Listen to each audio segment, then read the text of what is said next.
ಜಾತ್ರೆ second log ಆಗಿದೆ ಇದು. ಇದರಲ್ಲಿ ನಾವು ತೇರು ಎಳೆಯೋದು ತೋರಿಸ್ತಾ ಇದ್ದೀನಿ. ಸೊ ನಾವು ತೇರು ಎಳೆಯೋ ಟೈಮಲ್ಲಿ ಬೆಟ್ಟದ ಮೇಲೆ ಇದ್ವಿ, ಅದಕ್ಕೆ ನಾವು ತೇರನ್ನ ಮೇಲೆಯಿಂದಲೇ ನೋಡಿದ್ವಿ. ಹಾಗೆ ಬ್ಯೂಟಿಫುಲ್ ವ್ಯೂ ಆಫ್ ನಮ್ಮ ಬನ್ನೇರಘಟ್ಟ ನೋಡ್ಕೊಂಡು ಬಂದ್ವಿ. ಆಮೇಲೆ ನಮ್ಮ ಕೆಳಗೆ ಬಂದಮೇಲೆ ಪಾನಕ ಮಜ್ಜಿಗೆ ಮತ್ತು ವಾಟರ್ ಮೆಲನ್ ಕೊಟ್ಟರು, ಕುಟ್ಕೊಂಡು ಆಟಾಡೋಣ ಅಂತ ಹೋದ್ವಿ. ಅಲ್ಲಿ ನಾವು ಫಸ್ಟು ಬ್ರೇಕ್ ಡ್ಯಾನ್ಸ್ ಆಡಿದ್ವಿ. ಸೊ ಬ್ರೇಕ್ ಡ್ಯಾನ್ಸ್ ಆಡುವಾಗ ನಮ್ಮ ಕಸಿನ್ಸು ನಾವು ಎಲ್ಲರೂ ಒಟ್ಟಿಗೆ ಕೂತಿದ್ವಿ.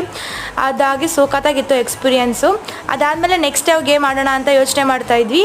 ಆವಾಗ ನಾವು ಜಾಯಿಂಟ್ ವೀಲ್ ಆಡೋಣ, ಅಂದರೆ ಫುಲ್ ಜಾತ್ರೆ ವ್ಯೂ ಕಾಣಿಸುತ್ತೆ ಅಂತ ಅನಿಸ್ತು. ಅದಕ್ಕೆ ಜಾಯಿಂಟ್ ವೀಲ್ ಆಡೋಕ್ಕಂತ ಹೋದ್ವಿ. ಜಾಯಿಂಟ್ ವೀಲ್ ಆಡೋಕ್ಕೆ ಹೋದಾವಾಗಲೇ ನಮಗೆ ತೇರು ಕೂಡ ಕಾಣಿಸ್ತು, ತೇರು ಹಿಡಿಯೋದು ದೊಡ್ಡ ಮೇಲೆ ಹೋದಾಗ. ಹಾಗೆ ಫುಲ್ ಜಾತ್ರೆನ ನೋಡಿಕೊಂಡು ಎಂಜಾಯ್ ಮಾಡ್ತಾಯಿದ್ವಿ ಜಾಯಿಂಟ್ ವೀಲಿಂದ. ಈ ಥರ ಇತ್ತು ಬನ್ನೇರಘಟ್ಟ ಜಾತ್ರೆ. ಫುಲ್ ಡೆಕೋರೇಷನ್ ಎಲ್ಲ ಮಾಡಿದರು. ರಾತ್ರಿ ಇನ್ನೂ ಸಖತ್ತಾಗಿತ್ತು. ರಾತ್ರಿ ವಿಡಿಯೋ ಆಮೇಲೆ ಅಪ್ಲೋಡ್ ಮಾಡ್ತೀನಿ. Thank you. ನಿಮಗೆ ವಿಡಿಯೋ ಇಷ್ಟ ಆಗಿದ್ರೆ ಲೈಕ್ ಮಾಡಿ, ಶೇರ್ ಮಾಡಿ ಮತ್ತು ಕಮೆಂಟ್ ಮಾಡಿ. Thank you everyone.